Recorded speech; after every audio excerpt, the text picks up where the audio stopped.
Hi,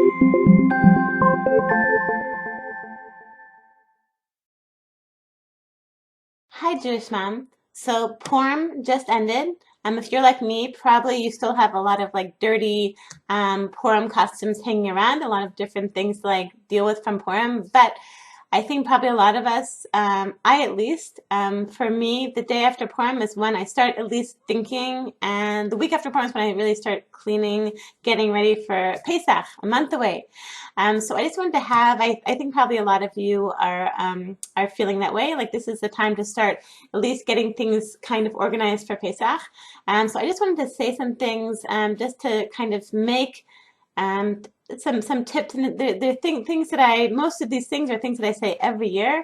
Reminders about how to keep Passover cleaning easier and less stressful, and a more kind of easy and joyful experience than some people tend to be, as I'm sure you know, some people tend to get stressed out a little bit about Pesach cleaning. So I want to just show us a few ways we can keep ourselves calmer and happier during this transition to Pesach.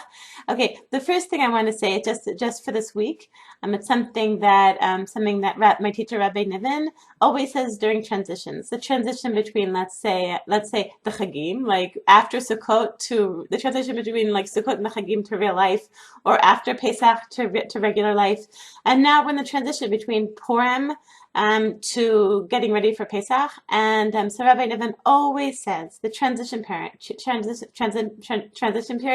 the few days, for these first few days um, uh, between Purim and Pesach, he says this is a transition, meaning we're going to do it slowly and gently. We are slowly and gently transitioning from Purim to Pesach, meaning that, this morning I woke up and last Thursday we realized that mid-load that our washing machine was broken, and we got a lot of laundry to do in this house, so I spent actually this morning. I had a list of things that I wanted to do, kind of things, transitioning towards Pesach, let's say, and things that I wanted to start working on. But instead, I spent about an hour this morning um, fixing the washing machine, and I actually managed to do it. Way to go, Hannah Jenny! I'm really, really patting myself on the back, proud of myself.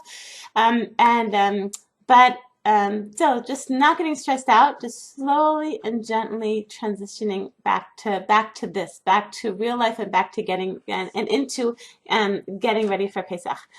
Okay, so now I assume that most of us are like, when we do start this week or next week or sometime soon, when we do start cleaning for Pesach, then we're not like, none of us is going to start out in the kitchen or in the dining room. None of us is going to start out in the places where really, really, really you need to do like the real, very, very thorough cleaning for Pesach.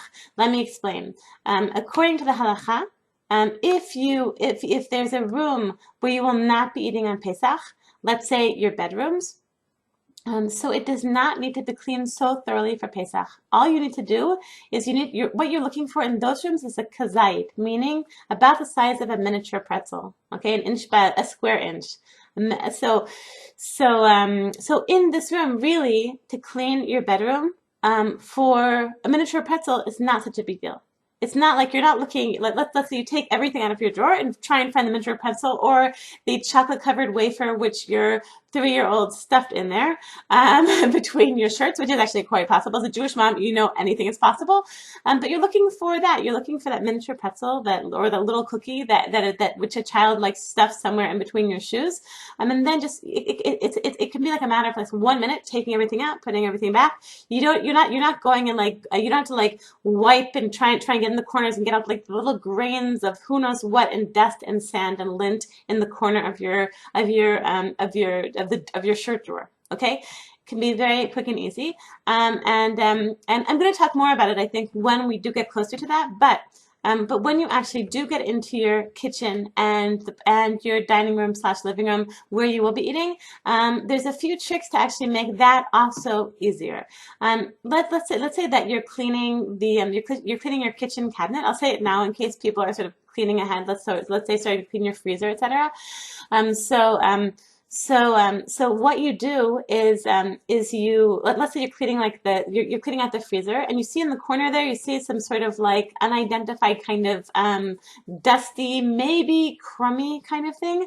So what you do is you take some cleanser, Ajax or bleach or something like that, and you put it on like a paper towel, and you sort of dab it there, and you make it basically inedible, and that means it's done. Like you're done. Then you can put, if you like, you can put some heavy tape over it, and you're done.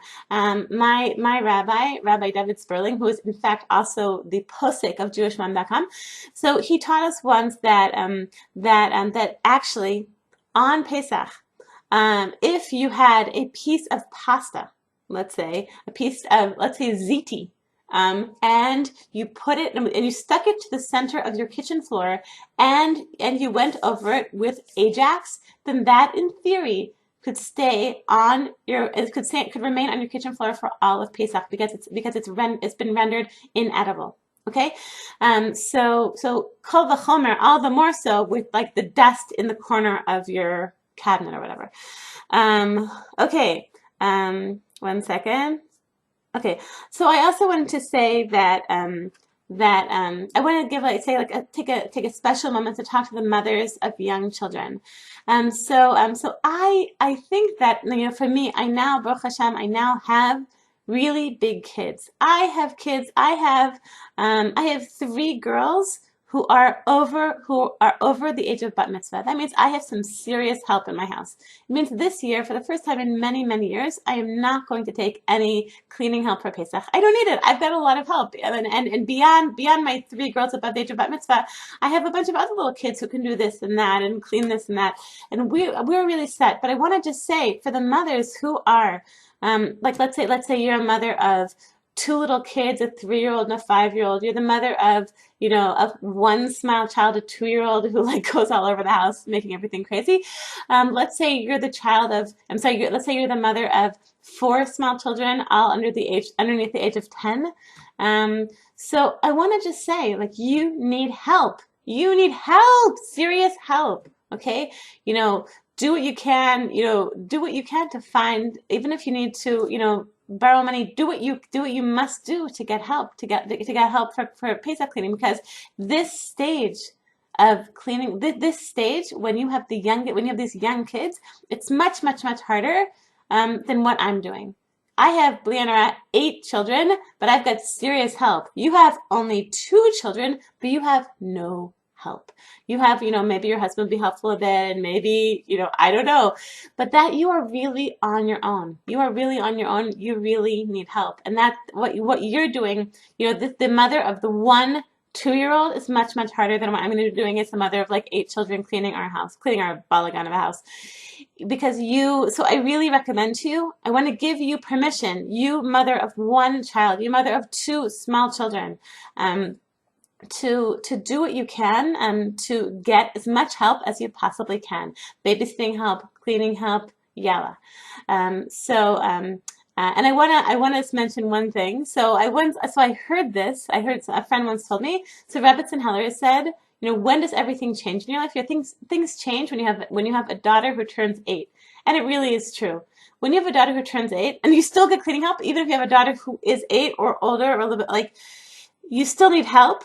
But when you have a child who's 8, then you really actually you can actually have some really actual help in the house, help holding a child, help changing a diaper, help cleaning this or that. It actually makes a big difference. And now that I actually do have an 8-year-old son, I see that there is a difference. I always wondered, why is it an 8-year-old daughter and not an 8-year-old son?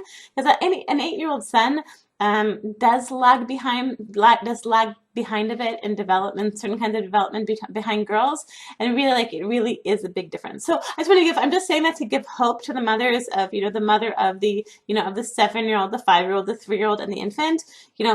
When you have an 8-year-old daughter, it does get much easier. I experienced it myself, and it does make it a big difference, but you still do need help until you're like me with like a whole bunch of teenagers to help you out.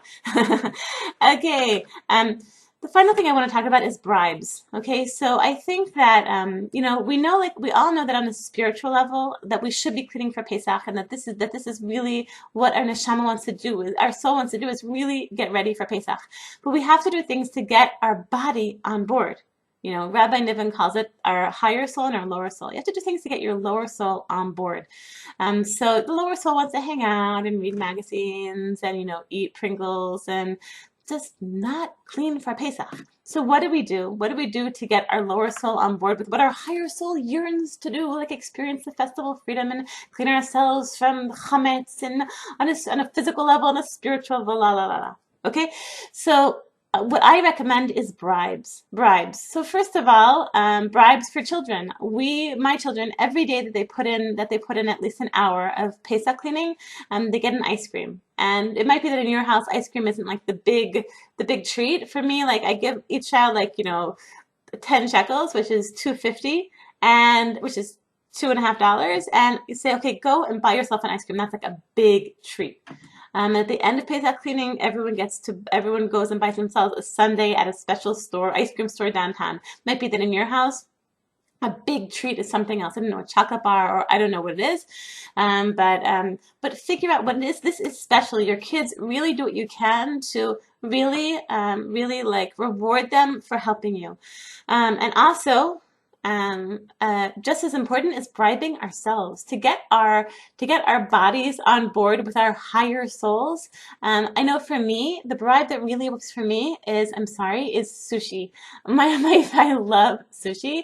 Like, let's say my birthday this year, I went out and ate sushi. That's like for me a big prize.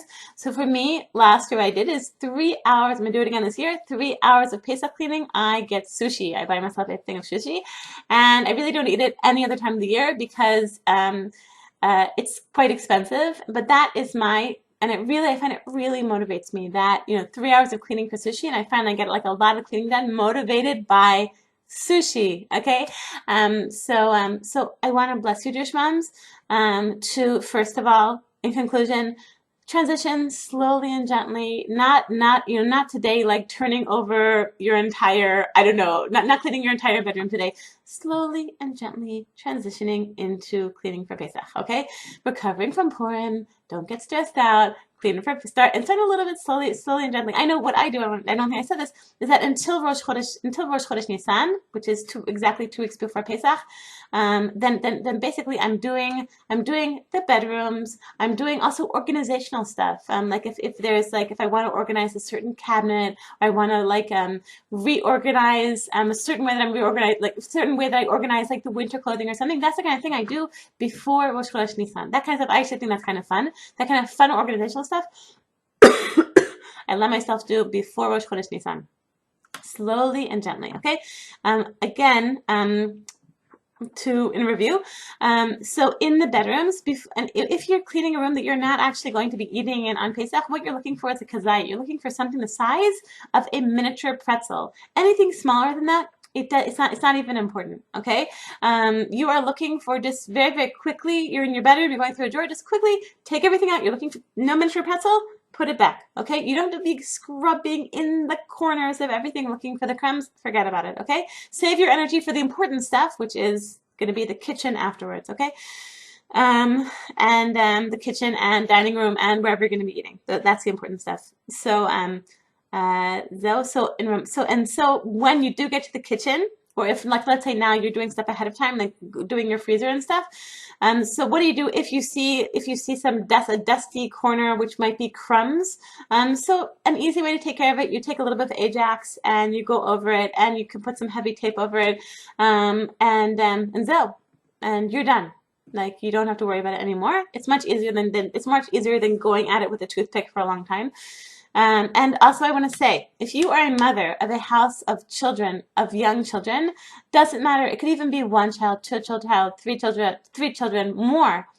If you don't have like a serious staff of teenagers like I do, then you must get cleaning help. You must. Either your husband has to really help you, or you really need a cleaning lady to really help you, to help you get through this. I did it for many years, maybe for 15 years. I had cleaning help, maybe more, and now I don't need it anymore. I have big teenagers to help me. I have a whole staff of basically of teenagers to help me. But you need help. It doesn't get any harder than what you're doing right now. You know, you doing this on your own with no real help. And I also want to remind everyone of the importance of bribing your children, to encourage them to get their body on board with what their soul yearns, which is to clean for Pesach and get our houses ready for Pesach. And you also to bribe yourself, to encourage yourself to do this, to do it with simcha. So I want to bless all of you Jewish moms with a wonderful week and with happy organizing and a little bit starting to clean. Got it.